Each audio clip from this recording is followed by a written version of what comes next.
abuse it. She's like, who knows what you gonna do it? What you gonna do? What you gonna do, man? What you gonna do when they can't fall? When they can't fall? When they can't fall?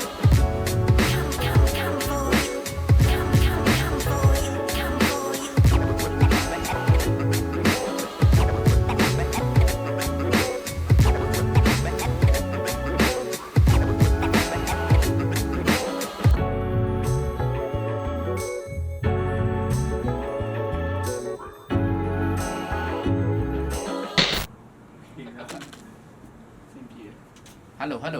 ဒီမှာထောင်ထားလိုက်ကြားလားမသိကြားတယ်ဘရာဘကြီး ဟယ်လိုဟယ်လို โอเคကြားတယ်โอเคအားလုံးပဲမင်္ဂလာပါဆိုရင်မင်္ဂလာပါပြောတော့ဗောနော်ဒါကတော့ကျွန်တော်ဒီနေ့ဒီရဲ့ဒါ Evan နဲ့က what you gonna do ဆိုတဲ့ MTV ကိုရိုက်တာဗောနော်ဒီနေ့ဒါ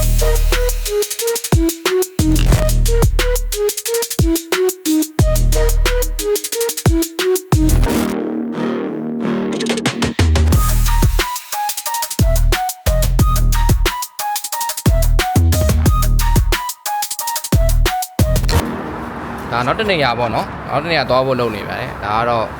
artist Neo ပါ ဆက် yeah ကျွန်တော်တကယ်တော့ shooting တည်တာ2နာရီလောက်3နာရီလောက်တည်တာပေါ့နော်အဲ့တော့ okay ဒီကတော့ကင်မရာပဲဒါကြီးပြုတ်သွားတယ်ဘာမှမဖြစ်ဘူး ဒီရက်ကော ယူလာလားအလင်းရောင်လေးရှိတော့ကျွန်တော်တို့တနေ့ကဆက်သွားမယ် ဒီကြောင်ဖြတ်နေ ဟမ် ညာလေးကြောင်ဖြတ် ဖြက်လင်းပါမောင်ပြီးဖြက်လင်းပါကားပါကင်များတယ်ကားပါကင်များတော့ကားပါကင်ကညဘက်တွေမှာမီးလေးပါတယ်ဆိုတော့ဗောနော် LED မီးပါတယ်နော်ဟောထားလိုက်တယ်ထည့်လိုက်အဲ့ထဲမှာပါ LED မီးရှိတော့အဆင်ပြေတယ်ဗောနော်ဒီ nature light ကတော့အကောင်းဆုံးပါပိတ်လိုက်ရ yes okay ဒီကောင်အနေငယ်တော့ fish eye တော့မဖြစ်ဘူး white တော့နည်းနည်းဖြစ်တယ်ဒါတို့မျိုးသလားအဲ့လိုအောက်ရိုက်လိုက်တော့အပေါ်ကလို့ဖိုက်ကြီးတွေမြင်နေရ အဲ့လောက်ဆိုရင်မိုက်ပါတယ်ပြီးလို့ရှိရင်ဟိုပါလေအဲ့ဒီလောက်တော့မှနည်းနည်း အဲ့နေ အဲ့ဒီဖက်လေးပြန်ထည့်လိုက်လို့ရှိရင်ဒီလောက်ဆို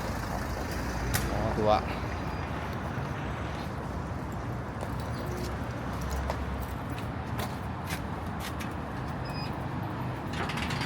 ရ okay အဲ့တော့ artist Neo ပါဒီ vlog လေးကတော့ဒီ vlog ကဒါကတော့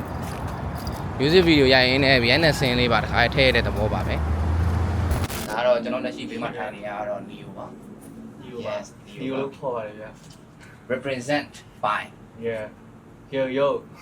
by တော့ represent represent တော့မဟုတ်လေဘယ်လို represent ပါပဲနေရာပဲ နေရာဟောပါညာ ကျွန်တော်ကြောင်မြောင်း ကြောင်မြောင်းอ่ะ ကြောင်မြောင်းဒါပေမဲ့လောလောဆယ်တော့ဖမ်းနာမှာနေတယ် တော့ဆိုဘန်နာမှာဘန်ကောက်เนาะဘန်ကောက်ဘန်နာမှာနေနေโอเคတော့ဆိုဒီ what you gonna do ဆိုတဲ့what you gonna do ဆိုတဲ့ဒီ music ပေါ့เนาะအတရားကိုကျွန်တော်ခေါ်ဝိုင်းမဝိုင်း sorry ပါ မှန်လေးဘူး โอเคအဲ့တော့ဒီရောက်ဘလို့ဖန်တီးတာလေးရောနည်းနည်းပြောပြချင်လား bro အဲ့ပြောအောင်အဲ့ဒီဟာ bro ဒီတချင်ကလည်းဟိုဖြစ်တယ်ဘာလို့လဲဆိုတော့ဒီတချင်ကိုတီးပြတာထွန်းနေ bro ဒီပထမဆုံးကထိုင်တော့ဟုတ်တယ် DG လို့ခေါ်တယ်ဗောနော် Tony Con shout out to Tony ဆိုတော့ Tony နဲ့ကျွန်တော်နဲ့ပထမဆုံးစလုပ်ဖြစ်တဲ့တချင်အချင်းပထမဆုံးတွေ့အဲ့လိုမျိုးပဲပထမဆုံးဆိုသူ့အိမ်ပေါ့သူ့အိမ်မှာသူက studio လိုမျိုးလုပ်ထားရပါကျွန်တော်အဲ့လိုမျိုးဝေးပြီးလို့ကြီးခွင့်ပြီးတင်တာတင်ပါဘယ်လိုထားပဲဘယ်လိုအဲ့လိုပထမဆုံးစလုပ်ဖြစ်တဲ့တချင်အချင်းအဲ့လိုဒါပေမဲ့အဲ့တချင်ကလည်းအဲ့လိုပုံစံမျိုးလုပ်မယ်ဆိုပြီးတော့မဟုတ်ကျွန်တော်ကလည်းအဲ့တော့ကျွန်တော်ချင်းကြီးတာအရင်ကြာနေကျွန်တော်ဒိုနီနဲ့တွေ့တော့ဒိုနီကလည်းသူကဒီမှာ rap တွေလုပ်တယ်ပါညာဆိုတော့ကျွန်တော်သူ့ကိုလို့ပြီးပို့ပြီးပါပြန်မှာကျွန်တော်ရေးချင်ပါညာသူကကျွန်တော်ကိုပို့လာပြီးတော့12ပုတ်လောက်ရှိတယ်လို့ပြောပတ်ဝဲနဲ့ပတ်တူးနဲ့အဲ့လိုမျိုးခွဲပို့တယ်ပတ်ဝဲက9ပုတ်ပတ်တူးကအဲ့လိုမျိုး9ပုတ်10ပုတ်နဲ့ပြန်မှာပို့လာကျွန်တော်အဲ့နားထောင်အဲ့လိုမျိုးပြီးတော်တော်များများနဲ့ရေးပြတယ်ဗျာဒါမဲ့လို့တစ်ပုတ်လုံးပြည့်မဟုတ်တယ်မှာဟိုဘတ်ဒီဘတ်လို့အဲ့လိုမျိုးဗျာဘတ်စင်းနေရေးပြီးအဲ့ဒီစတူဒီယိုရောက်တော့အဲ့ဒါအိန္ဒိယအဲ့တချင်းပေါ့အဲ့ချင်းအမှတွန်ဒီကိုရီးယားပဲအမှစပြောလို့ဆမ်ပဲဖြတ်ပါညာ ကျွန်တော်အဲ့တချင်းကပြီးတော့အဲ့လို what you gonna do ပြီးတော့ bad boy လို့လည်းခေါ်တယ်ဗျာ bad boy ဆိုတာတကယ်တော့အရင်အဲ့ reggae တချင်းတွေပုံရှိတယ်အဲ့လိုမျိုး bad boy what you gonna do what you gonna do what they gonna tell you ကျွန်တော်အဲ့ဒီဟာတွေကို sample ယူလိုက်တာပါညာ အဲ့လို sample ပြန်ဖြတ်လို့ဖြတ်ပြီးကျွန်တော် forest မှာပြန်တော့လို့မျိုးနဲ့ဖြစ်သွားတယ်ဗျာအဲ့တော့ပထမဆုံးကျွန်တော်လုပ်ခဲ့တဲ့ချင်းဘယ်လိုဖန်တီးဖြစ်သွားလဲဒီကခြုံပြီးပြောကြည့်ပါဗျာအကြောင်းအရာဘာမင်းတဲ့တာဒီကအဲ့လိုနာမည်လိုပဲဗျာအဲ့လို what you gonna do ဆိုလို့မင်းပါလို့ဆို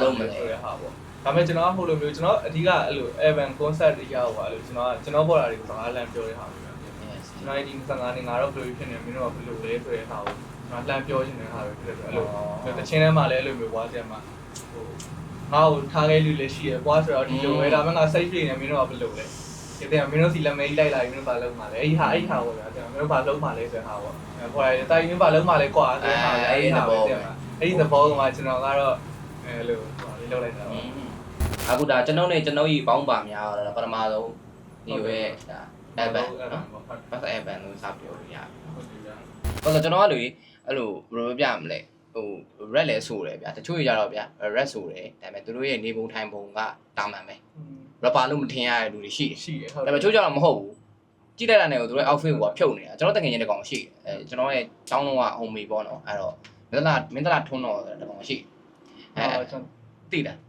ကြားဘူးကြာတော့သူဆိုရဲမင်းသားထွန်းတော့ဆိုလဲအဲ့လိုမျိုး red တွေလောက်တယ်ဒါပေမဲ့သူ့ရဲ့နေပုံထိုင်ပုံကအဲ့လိုမျိုး outfit ကိုအဖြုတ်ပြသေးတယ်လို့သူကဘယ်လိုလဲဆိုတော့အဲ့လိုလမ်းသွားနေတဲ့သဘောမလားသူ့ကိုတခြားလို့ fashion ကိုတခြားလို့တာမန်နဲ့မမြင်လိုက်ရအောင်မြင်မဲ့လို့မကြိုးစားနဲ့သူအဲ့လိုမျိုးသူကလည်းအဲ့လိုမျိုးတကယ်ကျွန်တော်ဘယ်လိုကသူလည်း old school ထားများတယ်မလား old school လို့ပေါင်းပြီးအပွားနဲ့အုတ်ထုံနဲ့ snap back နဲ့အဲ့လိုမျိုးအမြဲတမ်းအဖြုတ်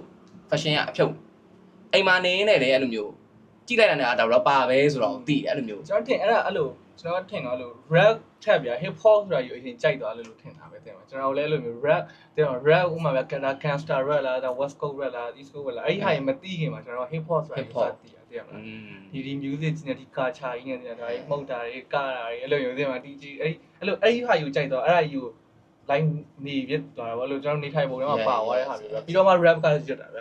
ဒီနေ့ကတော့ဒါပါပဲအဲ့တော့နောက်ထပ်ကျွန်တော်ဆက်ရိုက်လိုက်ပါအောင်မယ်တက်တာပါဒါပါ